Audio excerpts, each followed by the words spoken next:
Good morning all of you. आज हम लोग बात करेंगे चैप्टर नंबर 4 जो जीएसटी के बारे में, introduction of GST.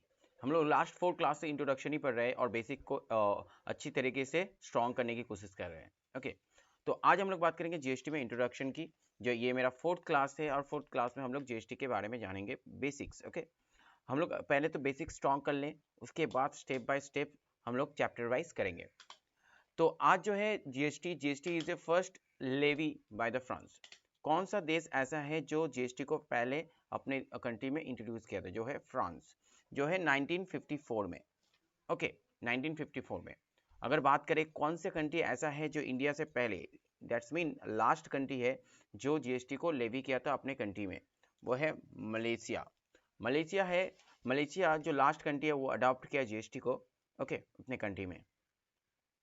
Next, GST is A destination based consumption tax. इसका मतलब क्या है? इसका मतलब समझते आइए। सपोज इसमें क्या है कि जो भी स्टेट ज्यादा कंज्यूम करेगा वो स्टेट को ज्यादा फायदा मिलेगा टैक्स का। जीएसटी का जो बेसिक कंसेप्ट है, ये कंसेप्ट कहता है सपोज अब गुजरात से कोई भी प्रोडक्ट मैन्युफैक्चरिंग हुआ, वो गया सप्लाई हुआ उत्तर प्रदेश में। ओके, तो उत्तर प्रदेश गवर्नमेंट को ये टैक्स का बेनिफिट मिलेगा क्योंकि वहाँ का जो लोग है वो उसको कंज्यूम कर रहा है, ओके, यूज कर रहा है प्रोडक्ट को, तो उस सरकार को टैक्स का बेनिफिट मिलेगा। ये है जीएसटी का मेन मकसद। जो भी ज्यादा कंज्यूम करेगा, जो स्टेट ज्यादा कंज्यूम करेगा उसी स्टेट को ज्यादा बेनिफिट मिलेगा। सपोज गुजरात में मैन्युफैक्चरिंग हुआ, गुजरात में यूज हुआ, कंज्यूम हुआ, दैट्स मीन गुजरात सरकार को ही वो टैक्स का बेनिफिट मिलेगा। सपोज तमिलनाडु में मैन्युफैक्चरिंग हो रहा है, वो गया जम्मू एंड कश्मीर में, तो जम्मू एंड कश्मीर में गया, जम्मू एंड कश्मीर में कंज्यूम हुआ प्रोडक्ट, यूज हुआ। ओके, तमिलनाडु से जम्मू एंड कश्मीर में प्रोडक्ट सप्लाई हुआ, तो जम्मू एंड कश्मीर की सरकार को उस टैक्स का बेनिफिट मिलेगा। यह है डेस्टिनेशन बेस्ड कंजम्पशन टैक्स। जिस भी डेस्टिनेशन में गया, कंज्यूम हुआ, उसी डेस्टिनेशन का जो सरकार है, ओके, उसका टैक्स का बेनिफिट मिलेगा। यह है डेस्टिनेशन बेस्ड कंजम्पशन टैक्स का मतलब। अब आते हैं, India has a higher GST rate. Yes, India में सबसे ज्यादा जीएसटी रेट है, जो है 28%। 28%। ओके, तो अब बोलेंगे कि इसके पहले कौन सा देश ऐसा था जिसमें हायर जीएसटी था? वो है अर्जेंटीना, जिसका जीएसटी रेट था 27%। हम लोग का 4 जीएसटी रेट है, 4, ऑफिशियली तो 5 है लेकिन 4 ही है। एक है 5%, 12%, 18%, 28%। यह है स्टैंडर्ड रेट। ओके, इससे पहले और एक था 0%, उसको मैं छोड़ देता हूँ। ओके, 0% को निकाल देता हूँ, 4 ही है, एप्लीकेबल गुड्स ऑन सर्विस और बोथ। ओके, उसके बाद है 3% है, 0.2-0.5% है, वो आगे जाके देखेंगे किसमें किसमें है। 3% जैसे गोल्ड में है, पीसीएस ज्वेलरी में है, उस सब में होता है। ओके, नेक्स्ट बात करते हैं मॉडल के बारे में। जीएसटी में कौन से मॉडल है? जीएसटी में 4 मॉडल है। एक मॉडल बात करते हैं ऑस्ट्रेलियन मॉडल, एक है कैनेडियन मॉडल, तीसरा है कलकत्ता मॉडल एंड चौथा है बागची पोद्दार मॉडल। ये 4 मॉडल है जिसमें हम लोग अडॉप्ट किए हैं कैनेडियन मॉडल को। कैनेडियन मॉडल जो डुअल जीएसटी मॉडल है, इंडिया जिसे फॉलो करता है, जहां पे सेंट्रल गवर्नमेंट और स्टेट गवर्नमेंट दोनों मिलकर टैक्स कलेक्ट करता है। ओके, दोनों मिलकर टैक्स कलेक्ट करता है। GST model is adopted from Canada. अगर आप बोलोगे कनाडा से जो हम लोगों ने अडॉप्ट किया, और भी कोई कंट्री है जो सेम सिस्टम को फॉलो करता है? यस है। कौन है? ब्राजील है। ब्राजील भी वो सीजीएसटी एंड एचजीएसटी जो डुअल सिस्टम है जीएसटी का, वो फॉलो करता है। नेक्स्ट बात करते हैं, GST is a value added tax. GST is a value added tax. अब GST is a value added tax का मतलब क्या है? जो पहले था ना, जीएसटी के पहले स्टेट में एक टैक्स था वैट, वैल्यू एडेड टैक्स। मतलब अगर आप सेल करोगे, आप जितने में खरीद रहे हो उसके ऊपर जितने भी अपनी वैल्यू ऐड किया उसके ऊपर आपको टैक्स पे करना पड़ेगा। इसको एग्जांपल से समझते हैं। ये है वैल्यू एडेड टैक्स का कंसेप्ट, बहुत ही इंपॉर्टेंट है, धीरे धीरे समझते हैं। सपोज दिल्ली में कुछ भी मैन्युफैक्चरिंग हुआ, दिल्ली में, ओके, वो गया दिल्ली वेयर हाउस, दिल्ली से दिल्ली में गया, दैट्स मीन इंट्रास्टेट सप्लाई हुआ। ओके तो वैल्यू समझ लेते हैं 10,000 रुपया। ओके गुड्स का वैल्यू है, उनमें 18% यहाँ पे देखिए, हम मैंने एज्यूम किया 18% से मैं एग्जांपल दिखा रहा हूँ। CGST 9%, SGST 9%, दोनों मिला के 18%। तो 900 रुपीज़, 900 रुपीज़ टोटल हो गया 11,800 रुपीज़। प्रोडक्ट का जो कॉस्ट है या गुड्स का या सर्विस का जो भी कॉस्ट है वो समझ लेते हैं 11,800 रुपीज़ हुआ। वो गया वाई के पास, एक से गया वाई के पास, वेयर हाउस में, दिल्ली में ही है। अब दिल्ली का जो वेयर हाउस है, जो भी ओनर है, वो क्या करेगा, जो भी टैक्स दिल्ली मैन्युफैक्चरर को पे किया वो उसका क्रेडिट ले लेगा। क्रेडिट ले लेगा मतलब सरकार को बोलेगा देखिए मैंने इनको इतना टैक्स पे किया, उसका मैं अपने खाता में लिख लेता हूँ।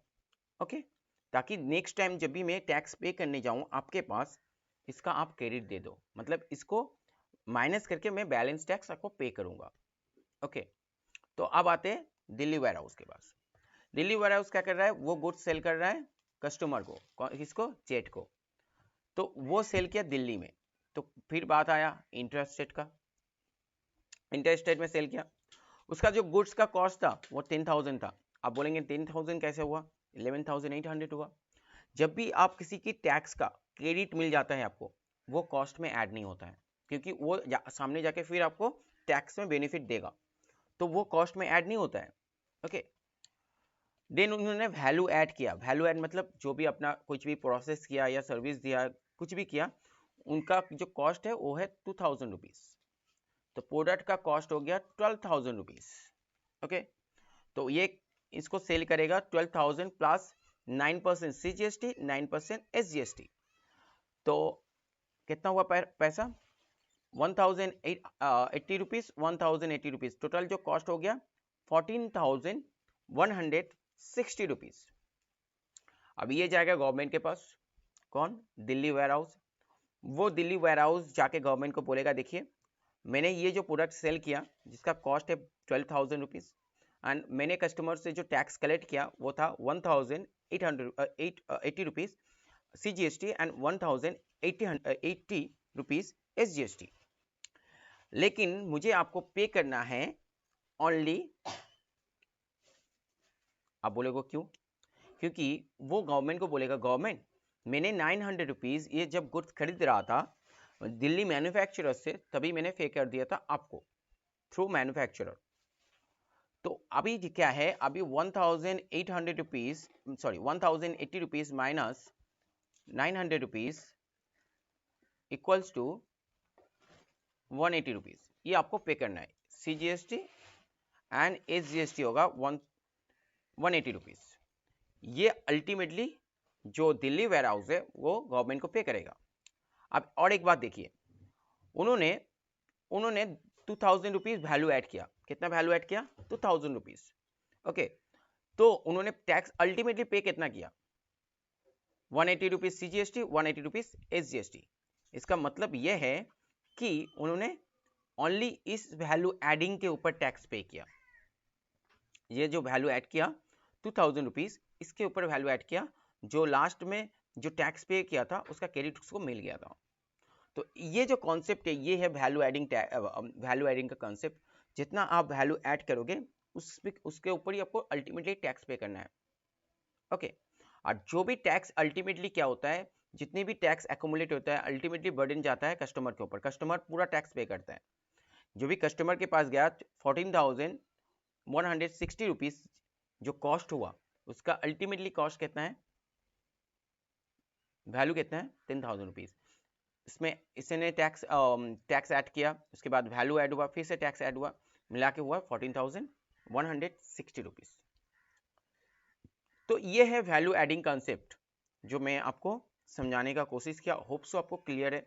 नहीं समझ में आया तो मैं आगे जाके फिर समझाऊंगा, आगे नेक्स्ट क्लास में और भी डिटेल्स में समझाऊंगा। तो इस ये जो बेसिक क्लास है इसमें इतना ही समझ के रखो, आगे जाके और भी समझाऊंगा मैं। ओके तो ये समझ में आ गया, GST is a value added tax. There is a special purpose vehicle.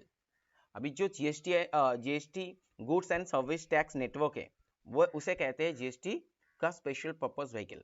Okay जो जीएसटी पोर्टल है, जीएसटी का जो पोर्टल है। Okay goods and service tax network.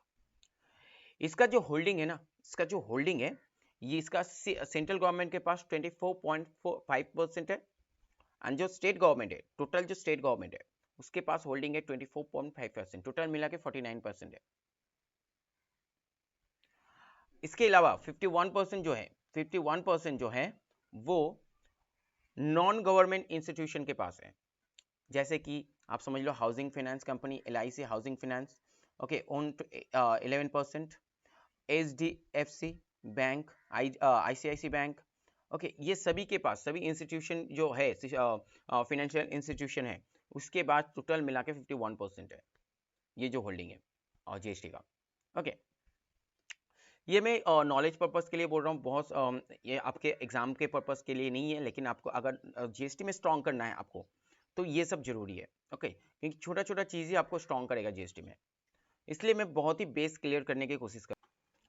Yes, अभी हम लोग बात करेंगे नेक्स्ट कॉन्सेप्ट के ऊपर जो बहुत इंपॉर्टेंट है। दो इंपॉर्टेंट कॉन्सेप्ट है जो आपको जानना है। एक है प्रिंसिपल, टैक्सेशन प्रिंसिपल, जो एक बात करता है destination principle and origin principle, and second concept है जो टैक्सेशन सिस्टम के बारे में। दो कॉन्सेप्ट के बारे में हम लोग बात करेंगे।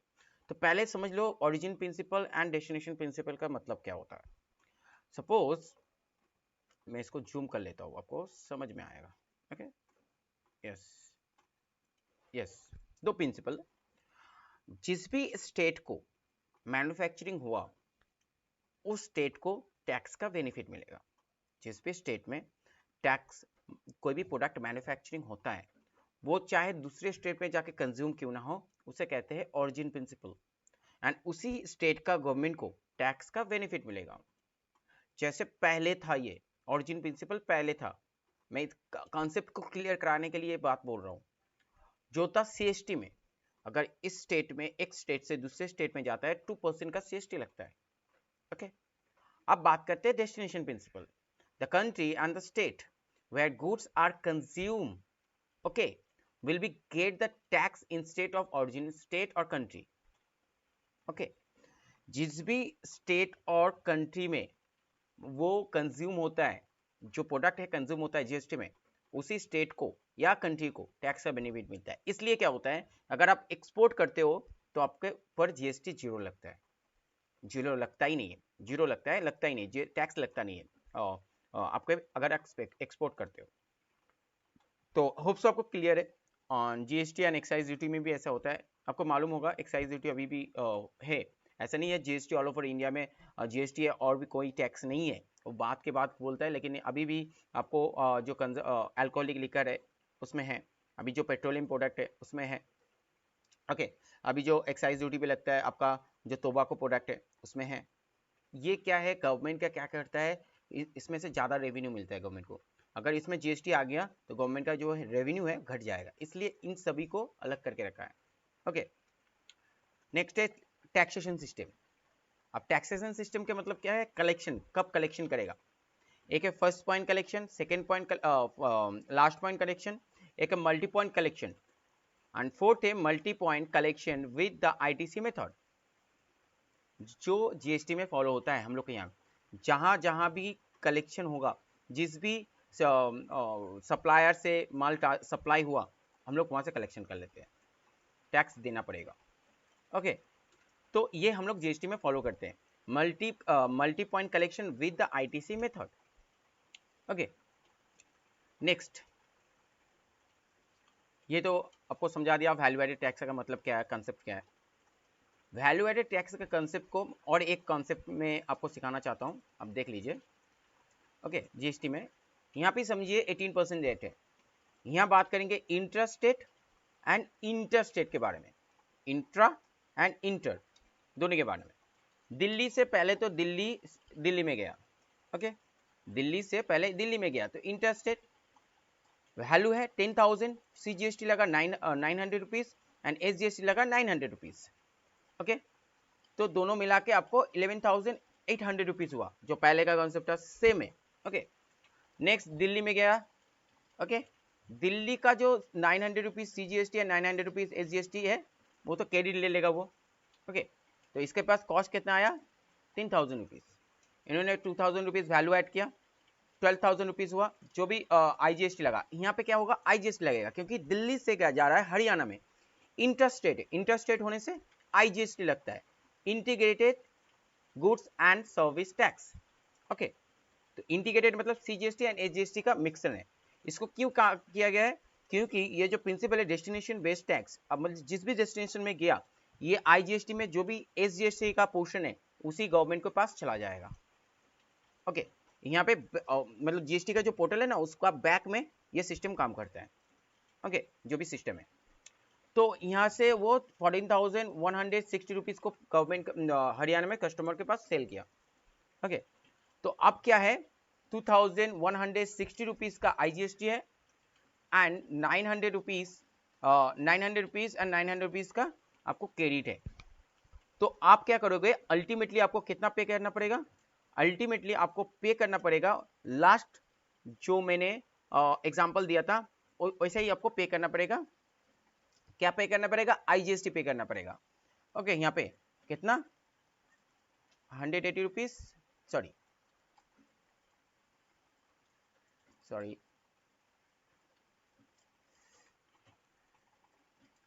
180 रुपीज, हाँ, plus 180, 360 IGST। Okay, 360 rupees IGST आपको पे करना पड़ेगा।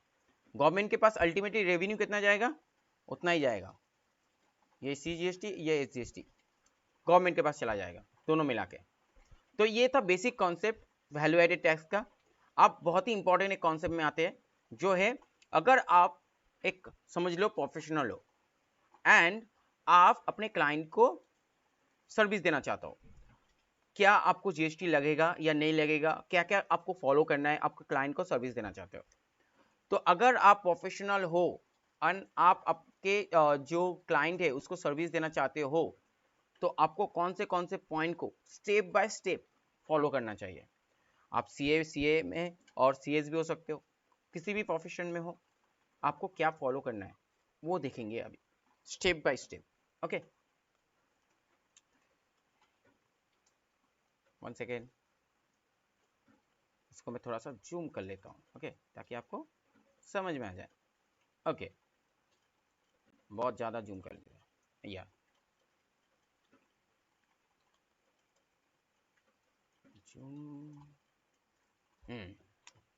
फर्स्ट चेक पॉइंट है, अगर आप अपने क्लाइंट को देख रहे हो, सर्विस दे रहे हो, आपको जो GST का फ्लो है वो कैसे करना है।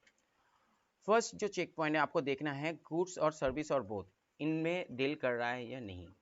11 cover in definition of goods service और बोथ, जो भी प्रोडक्ट वो सप्लाई कर रहा है वो गुड्स और सर्विस और इनमें कवर है या नहीं। अब बात होता है गुड्स किसे कहेंगे, सर्विस किसे कहेंगे, वो हम लोग नेक्स्ट समझेंगे, इसको पहले समझ लेते हैं। तो अगर गुड्स है या सर्विस है या फिर दोनों में से कुछ भी है या दोनों है, तो ओके गुड्स। ओके, अब हम लोग नेक्स्ट पॉइंट में जाएंगे, अगर नहीं है तो then no question of GST। Okay, अगर यस गुड्स और सर्विस में आता है, डेफिनेशन में आता है, नेक्स्ट चेक पॉइंट है वो सप्लाई हो रहा है या नहीं हो रहा है। ऐसा है गुड्स है एक ही जगह पड़ा हुआ है, ना सेल हो रहा है, ना सप्लाई हो रहा है, ना रेंटेड है, कुछ भी नहीं हो रहा है। ओके, सप्लाई नहीं हो रहा है, कुछ भी इधर उधर नहीं हो रहा है, एक ही जगह पड़ा हुआ है, तो वो सप्लाई नहीं माना जाएगा। अब सप्लाई का मतलब क्या हुआ है वो हम लोग अभी इसी वीडियो में आगे जाके देखेंगे, सप्लाई का मतलब क्या होता है। तो नेक्स्ट चेक पॉइंट है गुड्स GST में सप्लाई का डेफिनेशन कवर करता है या नहीं। तो whether activity cover under the GST supply और नॉट। अगर नो है तो नो क्वेश्चन ऑफ GST, अगर यस है then third number check point. Goods हो गया, ओके, सर्विस भी हो गया, हाँ सर्विस होता है। अब देखना है सर्विस इंडिया में हो रहा है या इंडिया के बाहर, मतलब टैक्सेबल टेरिटरी में हो रहा है या टैक्सेबल टेरिटरी के बाहर हो रहा है। अब इंडिया का मतलब क्या है, इंडिया का जो डेफिनेशन में लास्ट वीडियो में बोला था, इंडिया का डेफिनेशन का मतलब है इंडिया जो भी बेस लाइन है एंड उसका जो 12 नॉटिकल माइल है वो है इंडिया, लेकिन जो भी बेस लाइन से 200 एक्सक्लूसिव इकोनॉमिक जोन है वहां तक ऑयल नेचुरल गैस पर्पस के लिए उसे इंडिया माना जाएगा। अगर वो इंडिया के भीतर है तो ओके नेक्स्ट प्रोसेस में जाएंगे, अगर नहीं है तो नो क्वेश्चन ऑफ GST। अगर नहीं है नो क्वेश्चन ऑफ GST, अगर यस है whether the place of supply in the taxable territory, that is India. अगर बात है यस देन नेक्स्ट प्रोसेस, अगर नो है no question of GST. Okay, अगर यस है तो नेक्स्ट क्वेश्चन, नेक्स्ट पॉइंट क्या है, whether supply the 100% exemption, supply is a 100% exemption or not। Okay, fourth check point है टैक्सेबल पर्सन होना चाहिए। ओके, फोर्थ जो चेक पॉइंट है वो टैक्सेबल पर्सन होना चाहिए। 1 सेकेंड, कुछ 1 second,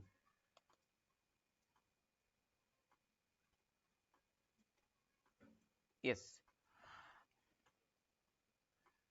yes, whether person covered under the taxable percent, जो फोर्थ चेक पॉइंट है। अब टैक्सेबल पर्सन होने के लिए क्या जरूरी है आपको पता है, 20 लाख का ईयरली सप्लाई होना चाहिए, 20 लाख और 40 लाख अगर गुड्स हुआ तो। ओके, कुछ कुछ स्टेट के केस में वो 10 लाख है, तो वो हम लोग आगे जाके समझेंगे। तो अगर वो टैक्सेबल पर्सन है, अगर वो टैक्सेबल पर्सन है देन बात करेंगे जीएसटी टैक्स कलेक्शन की ना। अगर टैक्सेबल पर्सन ही नहीं है तो नो क्वेश्चन ऑफ जीएसटी। अगर टैक्सेबल पर्सन है देन आप बात करेंगे वो 100% जो भी टैक्सेबल पर्सन भी है, गुड्स एंड सर्विस का सप्लाई भी कर रहा है, वो टैक्सेबल टेरिटरी में भी कर रहा है, अगर वो एग्जम्पशन है, गवर्नमेंट ने उसको एग्जाम्प्ट करके रखा है, तो जीएसटी लेवी तो होगा लेकिन कलेक्शन नहीं होगा। GST levy but not collection, collected. अगर बात करते हैं नो, वो 100% एग्जाम्पशन में नहीं आता है, देन बात होगा कलेक्शन के बारे में। जीएसटी लेवी भी होगा, कलेक्शन भी होगा। अब कलेक्शन होगा तो क्या होगा, उसका वैल्यूएशन होगा, तो वैल्यूएशन सेक्शन 15 में वैल्यूएशन करेंगे। देन नेक्स्ट प्रोसेस होगा start process the GST collection. Process के लिए क्या है, चेक पॉइंट नंबर 6 है। चेक पॉइंट नंबर 6 बात करता है उसका वैल्यूएशन होगा ना, वैल्यूएशन ऑफ सप्लाई मुझे कैलकुलेट करना पड़ेगा सेक्शन 15 में। तो कैसे वैल्यूएशन करते हैं हम लोग सेक्शन 15 में जाके देखेंगे, वैल्यू ऑफ सप्लाई में। ओके, उसके बाद देखेंगे उसका रेट क्या है, मल्टीप्लाई करेंगे, उसके बाद उसको टैक्स कलेक्शन करेंगे। देन बात करेंगे चेकलिस्ट नंबर 8 के बारे में। चेकलिस्ट नंबर 8 क्या करता है, क्या बोलता है कि जो भी लायबिलिटी क्रिएट हुआ, जो भी लायबिलिटी हुआ, ओके, उसको पे कौन करेगा। एक होता है सप्लायर पे करता है, एक होता है जो रिसिपिएंट है वो पे करता है, और थर्ड होता है थर्ड पार्टी, मतलब ई कॉमर्स जो प्लेटफॉर्म है वो। अब ई कॉमर्स प्लेटफॉर्म में 3 ऐसे प्लेटफॉर्म है, वो जैसे कि आपका जो भी ओला हो गया, ओला उबेर, ओके, वो क्या करता है, थर्ड पार्टी पेमेंट करता है टैक्स। जो भी ड्राइवर होता है या जो भी कार का ओनर होता है वो नहीं पे करता है, जो भी ओला उबेर का ओनर होता है वो टैक्स पे करता है गवर्नमेंट को, थर्ड पार्टी में। क्योंकि जो सप्लायर होता है और जो रिसीवियर होता है, सप्लायर कौन, जो भी गाड़ी सप्लाई कर रहा है, एंड रिसीवियर कौन, जो भी कस्टमर होता है, वो टैक्स नहीं पे करता। जो भी वो एप्स का, वो सर्विस का, मेन सर्विस का ओनर है वो टैक्स पे करता है। रिसिपिएंट, रिवर्स चार्ज, ऐसे गुड्स में तो 8 है एंड सर्विस में बहुत सारा है, वो हम लोग जाके देखेंगे सेक्शन 9 में। ओके, चार्जिंग सेक्शन में वहां पे देखेंगे कि कुछ ऐसे सर्विसेज है जहां पे रिवर्स चार्ज लगता है। ओके, जहां पे रिवर्स चार्ज लगता है मतलब जो रिसिपिएंट है वो टैक्स पे करेगा। Okay, and normally forward charge में जो भी सप्लायर होता है नॉर्मली वो टैक्स पे करता है। रिवर्स चार्ज में कुछ गुड्स है एंड कुछ सर्विसेज है जो हम लोग आगे जाके पढ़ेंगे, उनको छोड़ा के सभी फॉरवर्ड चार्जेस में आता है। एंड 3 ऐसे सर्विसेज है, ओके, जिसमें थर्ड पार्टी पे करता है गवर्नमेंट को tax. Okay, check point number 8 हो गया। अब आता है 9, time of supply. When is the GST liability to be paid, अब किस टाइम पे आपको टैक्स पे करना है, ये याद रखना बहुत जरूरी है। क्योंकि अगर आप क्वार्टरली बेसिस में टैक्स पे कर रहे हो तो एक होता, अगर इस मंथ पे अगर आपका सप्लाई हुआ तो नेक्स्ट मंथ के 20 या 24 के भीतर आपको टैक्स पे करना है। अगर आप क्वार्टरली बेसिस में हो तो 3 आफ्टर क्वार्टर आपको टैक्स पे करना है, वो आपको समझना है, जो हम लोग टाइम ऑफ सप्लाई में जाके देखेंगे। अगर 9 नंबर पॉइंट ये हो गया, उसके बाद चेक पॉइंट नंबर 10, उसमें क्या आता है देखेंगे, ऑडिट, इनवॉइसिंग, पेमेंट मेथड क्या है, रिटर्न है, रिकॉर्ड्स है, रजिस्ट्रेशन है, रिफंड है, and ITC input tax credit है, ये सब हम लोग देखेंगे चेक नंबर 10 में। ये सभी कुछ हो गया, उसके बाद आता है चेक पॉइंट नंबर 11 जो बात करता है assessment and inspection under the GST. अगर कुछ प्रॉब्लम हुआ उसके बाद असेसमेंट करना, इंस्पेक्शन करना, वो हम लोग देखेंगे। तो इसी तरह हम लोग स्टेप बाय स्टेप हर एक चैप्टर को करेंगे भी इस चैनल के थ्रू। फ्री ऑफ कॉस्ट मैं जीएसटी आपको सिखाता हूँ, and not only the theory, even practical भी मैं आपको सिखाऊंगा। ओके, प्रैक्टिकल मीन्स मैथ करना, एंड ऑल्सो जीएसटी पोर्टल में जाके आप रिटर्न कैसे फाइल करोगे। ओके, वो सब कुछ मैं सिखाऊंगा। तो ये है चेक पॉइंट, जो 11 चेक पॉइंट है वो आपको याद रखना है। मैं आप स्क्रीनशॉट ले सकते हो वीडियो को पॉज करके। ओके, तो ये 11 पॉइंट है, मैं और एक बार रिपीट कर दे रहा हूँ। पहले तो देखना है गुड्स और सर्विस में डील हो रहा है या नहीं, अगर वो उसका डेफिनेशन में आया फिर देखेंगे हम लोग वो सप्लाई है या नहीं, अंडर द सप्लाई कवर है या नहीं। अगर सप्लाई भी हो रहा है, अगर वो इंडिया में हो रहा है या नहीं, मतलब टैक्सेबल टेरिटरी में है या नहीं। अगर टैक्सेबल टेरिटरी में है तो उसके बाद देखना है वो टैक्सेबल पर्सन है या नहीं। अगर वो टैक्सेबल पर्सन है देन हम लोग देखेंगे वो जो सप्लाई हो रहा है वो एग्जम्पशन है या नॉन एग्जम्पशन है। अगर एग्जम्पशन है तो जीएसटी लेवी तो होगा, कलेक्शन नहीं होगा। अगर एग्जम्पशन नहीं है तो बात करेंगे जीएसटी लेवी एंड कलेक्शन की। जीएसटी कलेक्शन तो हो गया, कलेक्शन करने के लिए क्या करना पड़ेगा, सप्लाई का वैल्यूएशन करना पड़ेगा, एंड उसके बाद रेट देके मल्टीप्लाई करके हम लोग जो जीएसटी है लाइबिलिटी है वो कलेक्ट करेंगे, गवर्नमेंट को जाके पे करेंगे। गवर्नमेंट को पे कौन करेगा, एक नॉर्मली सप्लायर करता है। ओके, जो भी सप्लाई करता है, लेकिन कुछ केसेस में कुछ गुड्स एंड सर्विसेज है जहाँ पे आपका जो रिसिपेंट है वो करता है, एंड कुछ 3 ऐसे केसेस है जहाँ पे थर्ड पार्टी करता है, थर्ड पार्टी आपको पे करता है। ओके, वो हम लोग आगे जाकर देखेंगे। दिन बात करेंगे टाइम ऑफ सप्लाई के बारे में, उसके बाद करेंगे audit record, manner of payment, return records, registration, refund, input tax credit के बारे में, ये सब हम लोग देखेंगे आगे जाके। एंड उसके बाद हम लोग देखेंगे असेसमेंट एंड इंस्पेक्शन, ये हम लोग स्टेप बाय स्टेप ऐसे ही पढ़ेंगे। ओके, तो ये तो हो गया। नेक्स्ट आते हैं अब। ओके, देखिए थोड़ा देरी पहले मैंने बोला था गुड्स एंड सर्विस, उसका डेफिनेशन में आया या नहीं। तो अब बात करते हैं गुड्स एंड सर्विस किसे कहेंगे, उसका डेफिनेशन क्या है। गुड्स का मतलब क्या है, अब देख लीजिए। गुड्स मीन एनीथिंग मूवेबल, मतलब goods mean any kind of movable property excluding money and security. Money and security के छोड़ के सभी गुड्स है। Goods mean any kind, okay ये काइंड है, any kind of movable property, जो भी मूवमेंट हो रहा है वो गुड्स है। लेकिन मनी एंड सिक्योरिटी को छोड़ के इसमें क्या क्या आएगा, including actionable claim, growing crops and grass, ये सब भी आएगा। जिसको काट के जमीन के साथ उगता है ना, जैसे ऊख का घास है, अब जमीन के साथ अटैच है तो मूवेबल है।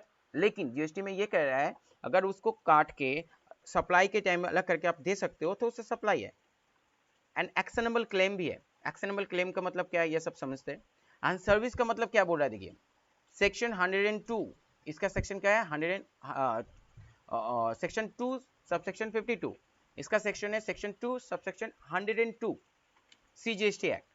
एनीथिंग एक्सक्लूडिंग गुड्स, अब गुड्स तो नहीं आएगा सर्विस में, money and security, that's mean money and security goods और नई सर्विस में, इसका मतलब मनी एंड सिक्योरिटी में जीएसटी लगेगा ही नहीं। लेकिन ये तो बात के बाद है, मनी एंड सिक्योरिटी में गुड्स लगेगा नहीं, लेकिन आगे जाके समझना मनी एंड सिक्योरिटी में गुड्स लगेगा नहीं का मतलब क्या होता है। ओके, तो डेफिनेशन हो गया, समझ लीजिए गुड्स का एंड सर्विस का। Including activity related to use of money where the separate consideration is charge. देखिए मनी में तो लगेगा नहीं, लेकिन मनी के लिए जो भी इंटरेस्ट चार्ज करेगा, सपोज आप बैंक से लोन ले रहे हो, ओके, लोन लेते वक्त आपने कुछ इंटरेस्ट भी पे करेंगे ना बैंक को, उस इंटरेस्ट के ऊपर आपको टैक्स लगेगा।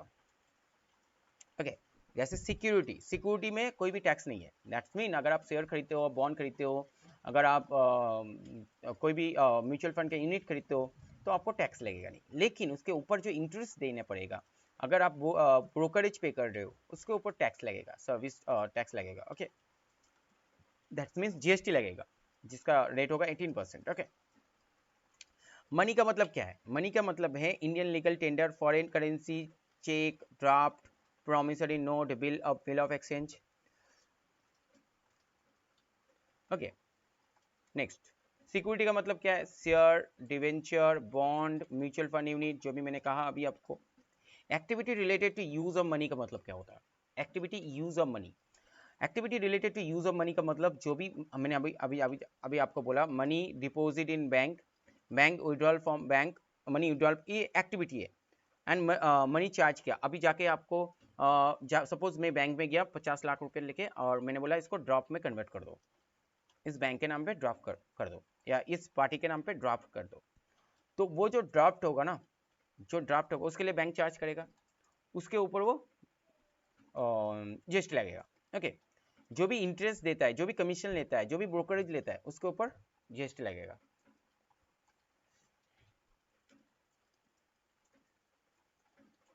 अब बात है एक्शनेबल क्लेम का मतलब क्या है? एक्शनेबल क्लेम मतलब batting, gambling, lottery,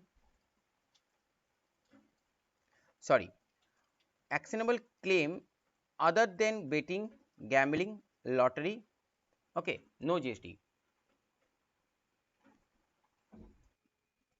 okay, goods and service का कुछ एग्जांपल देख लेते हैं। गुड्स एंड सर्विस का, सपोज ग्रासेस, ग्रास में जो एक डेफिनेशन में ही था वो गुड्स है लेकिन सर्विस नहीं है। ग्रोइंग क्रॉप्स ग्रास है, सॉरी गुड्स है एंड सर्विस नहीं है। बिल्डिंग, अच्छा एक बात बोलो, वहां पे सर्विस का डेफिनेशन क्या था? Anything other than goods, money and security. इसका मतलब जो इमूवेबल प्रॉपर्टी है, याद रखना अच्छी तरीके से, इमूवेबल प्रॉपर्टी रिलेटेड कुछ भी हुआ वो सर्विस है, वो सर्विस है। ओके, क्योंकि इमूवेबल प्रॉपर्टी गुड्स का डेफिनेशन में मूवेबल है, लेकिन सर्विस का डेफिनेशन में गुड्स नहीं है, सिक्योरिटी है नहीं, ये नहीं है, बात बाकी सब है। तो उसके डेफिनेशन में इसका मतलब इमूवेबल प्रॉपर्टी भी आएगा। तो इमूवेबल प्रॉपर्टी हुआ तो गुड्स नहीं है, सर्विसेज है। मोबाइल ऑब्वियसली गुड्स है, मोबाइल है। शेयर्स, शेयर नाम गुड्स है ना सर्विस है। तो ये सभी आपको थोड़ा थोड़ा करके याद रखना है। ओके, कोई भी शेयर में ट्रांजैक्शन हुआ, कोई भी ट्रांजैक्शन हुआ, यहाँ पे जो है कोई भी ट्रांजैक्शन होता है शेयर में तो वो सर्विस है। ओके, गुड्स नहीं है। तो बेसिकली गुड्स का एंड सर्विस का डेफिनेशन आपको क्लियर है कि गुड्स मतलब anything movable other than security, money, लेकिन उनमें इंक्लूड होगा actionable claim, growing crops, grass, ये सब। एंड सर्विस का मतलब होता है एनीथिंग, एनीथिंग मतलब गुड्स नहीं होगा, सिक्योरिटी नहीं होगा एंड मनी नहीं होगा, इसके अलावा सब कुछ है सर्विस में। ओके, आइए म्यूचुअल फंड, म्यूचुअल फंड का जो यूनिट है ना गुड्स है ना सर्विस है। कमीशन ऑन ड्राफ्ट, मैंने अभी अभी एग्जांपल दिया आपको, ड्राफ्ट का जो कमीशन देता है वो सर्विस है। फर्नीचर, फर्नीचर मूवेबल है, गुड्स है। टेलीकॉम, टेलीकॉम क्या है? एक सर्विस है। Okay, immovable property. 100 का नोट, नोट क्या है? ना मनी है, ना गुड्स है, ना सर्विस है। Old coin, old coin goods है क्योंकि ओल्ड कॉइन चलता नहीं है। ओके, ओल्ड कॉइन जो पुराना कॉइन होता है ना, पुराना कॉइन जो अगले उसको भी सेल किया जाता है, बहुत जगह है पुराना पुराना कॉइन सेल होता है अच्छे अच्छे दाम में, तो उसे गुड्स में पकड़ेंगे क्योंकि वो नॉर्मली ट्रेंडिंग में नहीं है। Okay, 1 second. ओके, तो ये था आज का क्लास जिसमें मैंने कोशिश किया आपको समझाने के लिए जीएसटी का बेसिक्स। होप सो आपको क्लियर है। मैं कोशिश कर रहा हूँ आपको जीएसटी बहुत अच्छी तरीके से क्लियरली समझाऊं। अगर आप टीचर नहीं ले सकते या फिर आप फ्री ऑफ क्लास करके अपना बेस को स्ट्रॉन्ग करना चाहते हो, अपने अपने जीएसटी क्लासेस को स्ट्रॉन्ग करना चाहते हो, तो मेरे यूट्यूब चैनल को देखो। नेक्स्ट है, नेक्स्ट आपका अगर कुछ भी क्वेश्चन है ना, आप कमेंट को करो, मैं कोशिश करूंगा उसको क्लियर करने के लिए, या फिर बहुत बड़ा क्वेश्चन होगा ना, मैं यूट्यूब में वीडियो डाल दूंगा। तो ऐसा करके मैं वीडियो बनाऊंगा और मैं जीएसटी प्रैक्टिकल भी कराऊंगा, जीएसटी मैं थ्योरी भी कराऊंगा।